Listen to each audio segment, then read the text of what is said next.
സൗജന്യ K phone connection കൂടി പാളുകയാണ്. 7000 connection ബാക്കി നിൽക്കെ കമ്പനി പിന്മാറി. അതായത് BPL കുടുംബങ്ങൾക്ക് സൗജന്യ കണക്ഷൻ നൽകാനായി സർക്കാർ നടപ്പിലാക്കിയ പദ്ധതിയാണ് അവതാളത്തിലായിരിക്കുന്നത്. 14,000 BPL കുടുംബങ്ങൾക്ക് തുടക്കത്തിൽ സൗജന്യമായി കണക്ഷൻ എത്തിക്കുമെന്ന് പറഞ്ഞിരുന്നുവെങ്കിലും 7,000 കുടുംബങ്ങൾക്ക് മാത്രമാണ് എത്തിച്ചത്. 7,000 കുടുംബങ്ങൾക്ക് ഇനി ബാക്കി നിൽക്കവെയാണ് ഈ കരാർ കമ്പനിയുടെ പിന്മാറ്റം.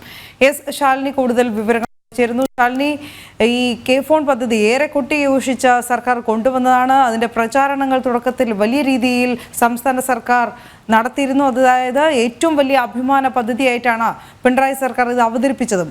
ഇപ്പോൾ ഈ പദ്ധതിക്കുള്ളിൽ തന്നെ ഏറ്റവും ഹൈലൈറ്റ് ആയിരുന്നത് ഈ BPL കുടുംബങ്ങൾക്കുള്ള സൗജന്യ കണക്ഷനാണ്.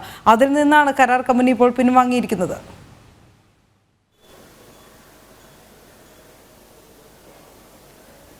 അനു, അത് തന്നെയാണ് സർക്കാർ ഏറെ അഭിമാനത്തോടു കൂടി കൊണ്ടുവന്ന ഒരു പദ്ധതി. രണ്ടാം പിണറായി സർക്കാരിന്റെ കാലത്ത് 14,000 BPL കുടുംബങ്ങൾക്ക് BPL കണക്ഷൻ കെ ഫോൺ എന്ന പദ്ധതി എത്തിക്കുമെന്നുള്ളതായിരുന്നു സർക്കാരിന്റെ വാഗ്ദാനം. പക്ഷെ ആ വാഗ്ദാനമാണ് 2 വർഷങ്ങൾക്കിപ്പുറം പാളുന്നത് എന്നുള്ളതാണ് ഏറ്റവും ശ്രദ്ധേയമായിട്ടുള്ള കാര്യം. 2022 ഏപ്രിൽ മാസമാണ് ഈ പദ്ധതി ഔദ്യോഗികമായി ഈ കമ്പനി ഏറ്റെടുക്കുന്നത്. അതിനുശേഷം ആദ്യഘട്ടത്തിൽ 14,000 കുടുംബങ്ങളിൽ കണക്ഷൻ എത്തിക്കുമെന്നുള്ളതായിരുന്നു സർക്കാർ വാഗ്ദാനം. പക്ഷേ ആ വാഗ്ദാനം 7,000 വീടുകളിൽ മാത്രം കണക്ഷൻ എത്തിച്ച് നിൽക്കുമ്പോൾ അമ്പെ പരാജയപ്പെടുന്ന ഒരു സാഹചര്യത്തിലേക്ക് കാര്യങ്ങൾ പോകുന്നു എന്നുള്ളതാണ്. ആ കമ്പനി ഇപ്പോൾ ഈ പരിപാടിയിൽ നിന്നും അല്ലെങ്കിൽ പദ്ധതിയുടെ കരാറിൽ നിന്നും പിന്മാറുന്നു എന്നുള്ള ഔദ്യോഗികമായ അറിയിപ്പ് IT സെക്രട്ടറിയും ഒപ്പം തന്നെ സർക്കാരിനെയും രേഖാമൂലം അറിയിച്ചിട്ടുണ്ട്, കെ ഫോണിനെയും അറിയിച്ചിട്ടുണ്ട് എന്നുള്ളതാണ് ഏറ്റവും ശ്രദ്ധേയമായിട്ടുള്ള കാര്യം. ഇവർ മുന്നോട്ട് വെക്കുന്ന പ്രധാന കാരണം എന്നുള്ളത് 2 വർഷങ്ങൾക്ക് മുൻപാണ് ഈ കമ്പനിയെ കരാർ ഏൽപ്പിക്കുന്നത്. അതിനുശേഷം 14,000 കുടുംബങ്ങളിൽ ഈ കണക്ഷൻ എത്തിക്കണമെന്നുള്ള വാഗ്ദാനം സർക്കാർ നൽകുന്നു. അതിന്റെ നടപടിക്രമങ്ങൾ അവർ പുരോഗമിച്ചുകൊണ്ടിരിക്കുമ്പോൾ തന്നെ തദ്ദേശ സ്വയംഭരണ സ്ഥാപനങ്ങളിൽ നിന്നുള്ള ഗുണഭോക്തൃ പട്ടിക ഇവർക്ക് നൽകുന്നു. 14,000 പേരുടെ പട്ടിക നൽകിയതിൽ 6,800 പേരുടെ പട്ടിക കൃത്യമല്ല, അല്ലെങ്കിൽ അവരുടെ രേഖകൾ കൃത്യമല്ല എന്നുള്ളത് ഈ കമ്പനി കണ്ടെത്തുന്നു. ഇതിന്റെ അടിസ്ഥാനത്തിൽ ഇത് സർക്കാരിന് തന്നെ തിരിച്ചയക്കുകയും ചെയ്യുന്നു. പക്ഷേ ആ തിരിച്ചയച്ച രേഖകൾ പിന്നീട് നൽകി അതിൽ വ്യക്തത വരുത്തി കൃത്യത വരുത്തി നൽകിയിട്ടുണ്ട് എന്നുള്ളതാണ് കെ ഫോൺ നൽകുന്ന വിശദീകരണം. പക്ഷേ രേഖകൾ കൃത്യമല്ലാത്തത് കൊണ്ട് തന്നെ പദ്ധതിയുമായി മുന്നോട്ട് പോകാൻ തങ്ങൾക്ക് താല്പര്യമില്ല. അതുകൊണ്ട് 7,000 കുടുംബങ്ങൾക്ക് ഈ പദ്ധതി എത്തിക്കുന്നു. ബാക്കി 7,000 കുടുംബങ്ങൾക്ക് നൽകാൻ ഇരിക്കുന്ന ഈ ഒരു സാഹചര്യത്തിൽ പദ്ധതിയിൽ നിന്ന് പിന്നോട്ട് പോകുന്നു എന്നുള്ള ഒരു അറിയിപ്പാണ് ഇപ്പോൾ കെ ഫോണിനും IT സെക്രട്ടറിക്കും ഈ കമ്പനി നൽകിയിട്ടുള്ളത്. പ്രത്യേകിച്ച് ആദ്യഘട്ടങ്ങളിൽ 14,000 കുടുംബങ്ങൾക്ക്, പിന്നീട് രണ്ടാം ഘട്ടം എന്നോളം ഏകദേശം 2.5 ലക്ഷത്തിലധികം കുടുംബങ്ങളിലേക്ക് ഈ ഒരു പദ്ധതി വ്യാപിപ്പിക്കുമെന്നുള്ളതായിരുന്നു കഴിഞ്ഞ ദിവസങ്ങളടക്കം സർക്കാരിന്റെ പ്രഖ്യാപനം, മുഖ്യമന്ത്രിയുടെ പ്രഖ്യാപനം. പക്ഷേ ആ പ്രഖ്യാപനം നിലനിൽക്കുമ്പോൾ തന്നെയാണ് ആദ്യഘട്ടത്തിൽ പ്രഖ്യാപിച്ച 14,000 കണക്ഷനുകൾ പോലും പൂർത്തീകരിക്കാൻ സർക്കാർ തലത്തിൽ കഴിയാതെ വരുന്നത് എന്നുള്ളതാണ് ഏറ്റവും ശ്രദ്ധേയമായിട്ടുള്ള കാര്യം. 20 ലക്ഷം കുടുംബങ്ങളിൽ ഇത്തരത്തിൽ സൗജന്യ കണക്ഷൻ എത്തിക്കുക അല്ലെങ്കിൽ BPL കണക്ഷനുകൾ എത്തിക്കുക എന്നുള്ളതായിരുന്നു സർക്കാർ പ്രഖ്യാപിത നയം. പക്ഷെ ആ നയം അബ്ബെ പരാജയപ്പെടുന്ന സാഹചര്യം കൂടിയാണ് ഈ ഘട്ടത്തിൽ നമുക്ക് കാണാൻ സാധിക്കുന്നത്. പക്ഷേ പദ്ധതി ഒരു രീതിയിലും തടസ്സപ്പെടില്ല, പദ്ധതിയുമായി മുന്നോട്ട് പോകും എന്നുള്ളതാണ് കെ ഫോൺ അറിയിക്കുന്നത്. 5 മാസത്തിനുള്ളിൽ 14,000 കുടുംബങ്ങളിൽ, അതായത് ബാക്കി നിൽക്കുന്ന 7,000 കുടുംബങ്ങളിലും കണക്ഷൻ എത്തിക്കും എന്നുള്ളൊരു വിശദീകരണം കെ ഫോണിന്റെ ഭാഗത്ത് നിന്ന് വരുന്നുള്ളൂ. ഇതിന്റെ നടപടികൾ അവർ സ്വമേധയാ നടത്തും എന്നുള്ളതാണ് അറിയിക്കുകയും ചെയ്യുന്നത്. എന്തായാലും കൊട്ടി ആഘോഷിച്ച് നടത്തിയ ഒരു പദ്ധതി, അതിന്റെ പദ്ധതി അമ്പെ പരാജയപ്പെടുന്ന ഒരു സാഹചര്യം.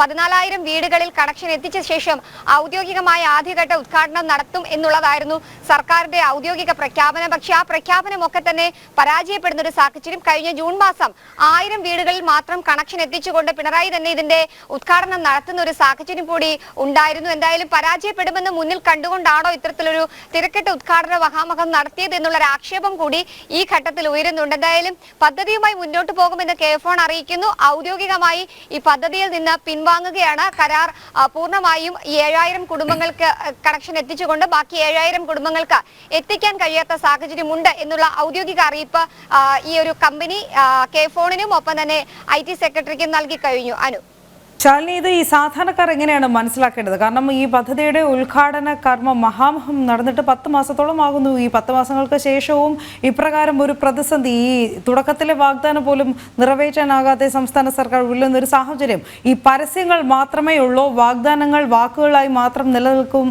എന്നതാണോ ഈ സാധാരണക്കാർ മനസ്സിലാക്കേണ്ടത്?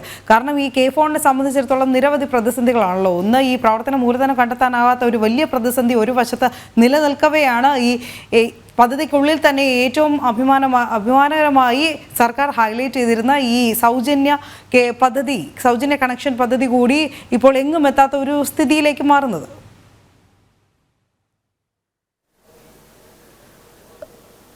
അനു, അത് തന്നെയാണ്. പ്രഖ്യാപനം മാത്രമായി സർക്കാരിന്റെ വാഗ്ദാനങ്ങൾ ഒതുങ്ങുന്നു എന്നുള്ളതാണ് സാധാരണക്കാർ ഇപ്പോൾ ആരോപണമായി ഉന്നയിക്കുന്നത്. പ്രത്യേകിച്ച് 2022 ഏപ്രിൽ മാസമാണ് ഈ കമ്പനിക്ക് കരാർ നൽകുന്നത്. അന്ന് മുതൽ തുടങ്ങിയ കാലതാമസമാണ് ഈ പദ്ധതിയുമായി ബന്ധപ്പെട്ടുള്ളത് എന്നുള്ളതാണ് ഏറ്റവും എടുത്തു പറയേണ്ടത്. അതായത് 2022 ഏപ്രിലിൽ കരാർ നൽകുന്നു. ആ കരാറിന് ശേഷം ആദ്യഘട്ടത്തിൽ സർക്കാർ മുന്നോട്ട് വെച്ചത് ഓരോ മണ്ഡലത്തിലെയും ഓരോ നിയോജക മണ്ഡലത്തിലെയും 100 വീതം എടുത്ത് 14,000 കുടുംബങ്ങൾക്ക് കെ ഫോൺ പദ്ധതി, സൗജന്യ കെ ഫോൺ കണക്ഷൻ എത്തിക്കുക എന്നുള്ളതാണ്. പക്ഷെ ആദ്യഘട്ടങ്ങളിൽ നമ്മൾ മനസ്സിലാക്കുന്നത് ഈ ഒരു കരാർ നൽകിയതിനു ശേഷം കമ്പനിയുമായുള്ള കരാറിന് അംഗീകാരം നൽകാൻ സർക്കാർ തലത്തിൽ കാലതാമസം ഉണ്ടായിരുന്നു. ബജറ്റ് പൂർണ്ണമായും പൊളിഞ്ഞു എന്ന് തന്നെയാണ് സാധാരണക്കാർ മനസ്സിലാക്കേണ്ടതും. കാരണം കഴിഞ്ഞ ബജറ്റിൽ 100 കോടി രൂപ നീക്കി വെച്ചിരുന്നു. ഇതിന്റെ പകുതി പോയിട്ട് എത്ര രൂപ കൃത്യമായിട്ട് കിട്ടി എന്നുള്ളതിന്റെ കണക്കുകൾ ഇനി നമ്മൾ പരിശോധിക്കേണ്ടിയിരിക്കുന്നു.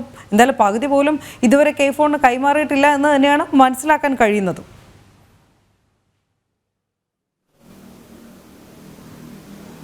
അനു, അത് തന്നെയാണ് കേരളത്തിന്റെ പേരിൽ അല്ലെങ്കിൽ കെ റൈസ്, കെ ഫോൺ, ഒപ്പം തന്നെ കെ റെയിൽ ഉൾപ്പെടെയുള്ള സർക്കാരിന്റെ അഭിമാന പദ്ധതികളൊക്കെ തന്നെ പാളെ അമ്പുന്ന ഒരു സാഹചര്യം കൂടിയാണ് നമ്മളിപ്പോൾ കാണുന്നത്. PC ജോർജ് ചൂണ്ടിക്കാട്ടിയതുപോലെയാണ്. കാരണം ഇതെല്ലാം വാഗ്ദാനങ്ങൾ മാത്രമായി ഒതുങ്ങുന്നുണ്ട് എന്നുള്ളതാണ് ഏറ്റവും ശ്രദ്ധേയമായിട്ടുള്ള കാര്യം. പ്രത്യേകിച്ച് തെരഞ്ഞെടുപ്പൊക്കെ അടുത്തിരിക്കുന്ന ഒരു സാഹചര്യം കൂടിയുണ്ട്. ഈ സർക്കാരിനെ സംബന്ധിച്ചിടത്തോളം വലിയ രീതിയിലുള്ള തിരിച്ചടിയാകാം. ഒരുപക്ഷെ ചില കമ്മീഷനുകളുടെ ബന്ധമായിരിക്കാം ഇതിന്റെ പിന്നിൽ ഉണ്ടായത് എന്നുള്ളതാണ് നമ്മൾ മനസ്സിലാക്കുന്നത്. അല്ലെങ്കിൽ അത്തരത്തിലുള്ള അനുമാനങ്ങളിലേക്ക് തന്നെയാണ് എത്തിച്ചേരുകയും ചെയ്യുന്നത്. എന്തായാലും 100 കോടി രൂപ അടക്കം വിലയിരുത്തിയ പദ്ധതി പിന്നീട് അടുത്ത ബഡ്ജറ്റ് വരുമ്പോൾ അതിൽ 1 രൂപ പോലും നീക്കി വെക്കുന്നില്ല, അല്ലെങ്കിൽ അതിന്റെ എത്ര രൂപയാണ് എന്നുള്ളത് പുറത്തു പറയാൻ പോലും കഴിയാത്തൊരു സാഹചര്യം. പിന്നീട് ആ പദ്ധതി 20 ലക്ഷം ആളുകളിലേക്ക് എത്തിക്കുമെന്ന് പറയുന്നു, അല്ലെങ്കിൽ കുടുംബങ്ങളിലേക്ക് എത്തിക്കുമെന്ന് പറയുന്നു.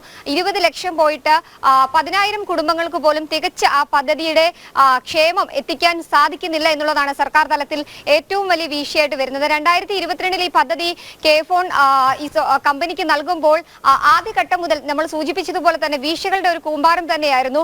ഈ പദ്ധതി ഏൽപ്പിച്ചതിന് ശേഷം അതിന്റെ കരാറും അതുമായി ബന്ധപ്പെട്ട അതിന് ഒരു അംഗീകാരം നൽകുന്നതിൽ കാലതാമസം ഉണ്ടാകുന്നു. തദ്ദേശ സ്വയംഭരണ സ്ഥാപനങ്ങൾ കേന്ദ്രീകരിച്ച് അതിന്റെ പദ്ധതി ആർക്കൊക്കെ നൽകണമെന്നുള്ള ഗുണഭോക്തൃ പട്ടിക തയ്യാറാക്കുന്നത് സർക്കാർ തലത്തിൽ വീഴ്ചയുണ്ടാകുന്നു.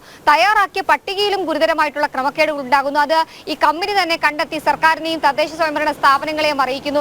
പിന്നീട് അത് തിരുത്തി നൽകുന്നു. ഏകദേശം 14,000 കണക്ഷൻ കൊടുക്കേണ്ടതിൽ 6,800 പേരുടെ പട്ടിക, അല്ലെങ്കിൽ 6,800 കുടുംബങ്ങളുടെ രേഖകളിലും കൃത്രിമം ഉണ്ടായിരുന്നു, അല്ലെങ്കിൽ വിവരങ്ങൾ ശരിയായിരുന്നില്ല എന്നുള്ളതാണ് ഏറ്റവും ശ്രദ്ധേയമായിട്ടുള്ള കാര്യം. ഈ 6,800 പേരുടെ പട്ടിക പിന്നീട് തിരുത്തി തദ്ദേശ സ്വയംഭരണ സ്ഥാപനങ്ങൾ പ്രത്യേകിച്ച് കെ ഫോൺ നൽകി എന്നുള്ളതാണ്, ഈ കമ്പനിക്ക് നൽകി എന്നുള്ളതാണ് അവർ നൽകുന്ന വിശദീകരണം. പക്ഷേ അതിനുശേഷം ഏതെങ്കിലും തരത്തിലുള്ള വീഴ്ചകൾ ഉണ്ടെങ്കിൽ പരിശോധിക്കാൻ ഉദ്യോഗസ്ഥരെ ചുമതലപ്പെടുത്തുന്നു. പക്ഷേ 2 വർഷങ്ങൾക്ക് ഇപ്പോഴും ഒരു പദ്ധതി ഒരു പൂർത്തീകരണത്തിലേക്ക് എത്തുന്നില്ല എന്നുള്ളതാണ് ഏറ്റവും ശ്രദ്ധേയമായിട്ടുള്ള കാര്യം. എന്തായാലും ആരോപണങ്ങളും പ്രത്യാരോപണങ്ങളും തുടരുന്നു. ഒരുപക്ഷെ തെരഞ്ഞെടുപ്പിലടക്കം ഇത് വലിയ രീതിയിൽ ചർച്ചയാകുമെന്നുള്ളതിൽ സംശയമില്ല. എന്തായാലും ഔദ്യോഗികമായി പദ്ധതിയിൽ നിന്ന് പിന്മാറിക്കൊണ്ടുള്ള രേഖാമൂലമുള്ള അറിയിപ്പ് ഈ കമ്പനി കെ ഫോണിനും IT സെക്രട്ടറിക്കും നൽകി കഴിഞ്ഞിട്ടുണ്ട്. അനു, ശരി, ഷാനിയാണ് വിശദമായ റിപ്പോർട്ട് നൽകിയത്.